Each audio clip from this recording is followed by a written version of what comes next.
High বন্ধুরা, আজকে টাঙ্গাইলের উদ্দেশ্যে রওনা হচ্ছি টাঙ্গাইলের বিখ্যাত চমচম খাওয়ার জন্য। টাঙ্গাইলের বিখ্যাত চমচম কীভাবে তৈরি হয়, কোথায় তৈরি হয় এবং এর দাম কত বিস্তারিত জানাবো এই ভিডিওর মাধ্যমে। শেষ পর্যন্ত থাকবেন অবশ্যই। তো বাসা থেকে আমরা চলে আসি জয়দেবপুর রেল স্টেশনে এবং এখানে চিলাহাটি ট্রেন ধরে আমরা চলে যাব হচ্ছে টাঙ্গাইলে। তো চিলাহাটি ট্রেনের ভাড়া হচ্ছে 70 টাকা। আমরা টিকিট কেটে মোটামুটি ট্রেনে উঠে পড়ি। এখানে স্ট্যান্ডিং টিকিট ওইরকম সিট পাওয়া যায় না, যার কারণে আমরা স্ট্যান্ডিং টিকিট কাটি। পরবর্তী দেখা যায় যে ফার্স্ট বগিতে 2টা সিট ছিল, এখন ওইখানে আমি বসে পড়লাম।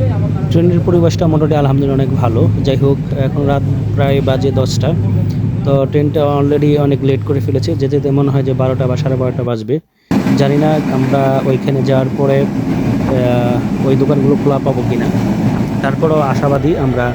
প্রায় 1 ঘন্টা 15 মিনিট হয়েছে আমরা চলে এসেছি টাঙ্গাইল রেল স্টেশনে। টাঙ্গাইল রেল স্টেশনটা টাঙ্গাইল শহর থেকে মোটামুটি 2 থেকে 3 কিলো সাইটে পড়ছে, যার কারণে আমাকে একটু সময় নিয়ে যেতে হচ্ছে। তো এখান থেকে আমরা বের হওয়ার পর মনে হয় সামনে অটো আছে, অটো অথবা কোনো সিএনজি দিয়ে আমরা টাঙ্গাইল শহরে ঢুকবো। যাই হোক, এটা হচ্ছে টাঙ্গাইল স্টেশন, যেখানে নিরিবিলি পরিবেশ, কোনো লোকজন নাই, কারণ প্রায় 11টা বাজে। এখানকার লোকজন নাই, কারণ শহরের বাইরে তো স্টেশনটা, যার কারণে লোকজনের সংখ্যাও কম। যাই হোক, এখন আমরা বের হচ্ছি। তো বেরোনোর পথে ওই একই কথা, পুলিশ মামার সাক্ষাৎ, উনি টিকিট চেক করলো। ইনশাল্লাহ আমরা তারপর বেরিয়ে আসলাম। তো এখন আমরা স্টেশনের বাইরে অবস্থান করছি, যেখানে সিএনজি অটো রিক্সা বসে আছে। আর এখানে খুব সুন্দর একটা গোলচত্বর রয়েছে, আশেপাশে অনেক ছোট ছোট দোকান রয়েছে চা পানি খাওয়ার জন্য। যাই হোক,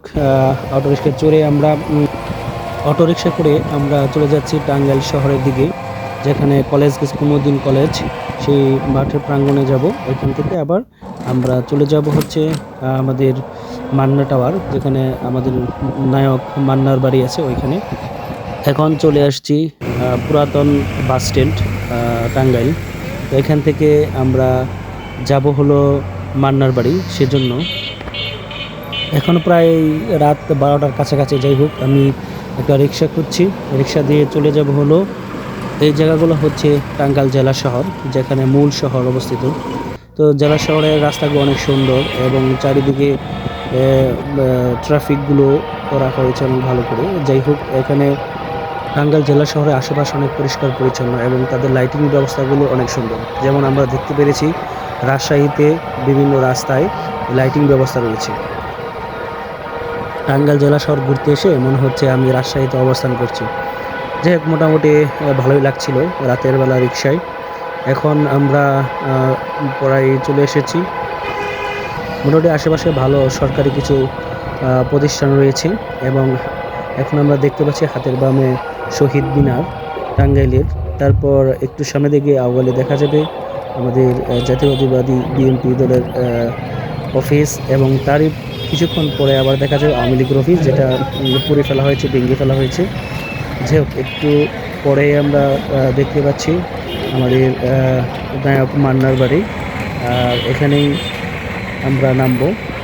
কি রয়েছে বাটা শোরুম, এই বাটা শোরুমের গলি দিয়ে ঢুকলে পাবেন অনেকগুলো মিষ্টির দোকান। আর সেই মিষ্টির দোকানের মধ্যে হচ্ছে উপাল মিষ্টান্ন ভান্ডার, যা ওইখানকার জন্য সবচেয়ে বিখ্যাত, এবং এখানে সরাসরি টাঙ্গাইলের বিখ্যাত চমচম তৈরি করা হয়। আশেপাশে অনেকগুলো দোকান রয়েছে, কিন্তু তার মধ্যে এটি অনেক বিখ্যাত। তো এখানে অনেকগুলো লিস্ট দেওয়া আছে কী কী মিষ্টি এখানে তৈরি হয়। তো আমি আপনাকে দেখাবো এখন কীভাবে এগুলো তৈরি করা হয়। এই দেখেন কত সুন্দর করে বিভিন্ন কড়াইতে ফুটন্ত অবস্থায় দুধগুলো জাল দেওয়া হচ্ছে চমচম তৈরি করার জন্য। এখানে একটা জিনিসটা তৈরি করা হচ্ছে, যা দেখলে আপনার মন ভরে যাবে। আর এখান থেকে মোটামুটি আমরা কিছু চমচম নিই খাওয়ার জন্য। আমার বন্ধুরা আসছে এখানে প্রায় 4 জন। তো আমরা সবাই মিলে 4 জন, এবং সেগুলো রাত তো প্রায় 1টা বাজে, যার কারণে কিছু রুটি নিয়ে আর টাঙ্গাইলের চমচম নিয়ে খেতে বসছি, যে মোটামুটি এটা নাকি অনেক মজাদার হয়। যাই হোক, আমরা এখানকার দইও অনেক সুস্বাদু, কিন্তু শীতের কারণে আমরা দই খাইনি। তো এখানকার চমচম এবং পারোটা দিয়ে খেলে অনেক মজা পাওয়া যায়, যা আমরা প্রমাণিত। তো যারা আসবেন এগুলো খেয়ে যাবেন ইনশাল্লাহ।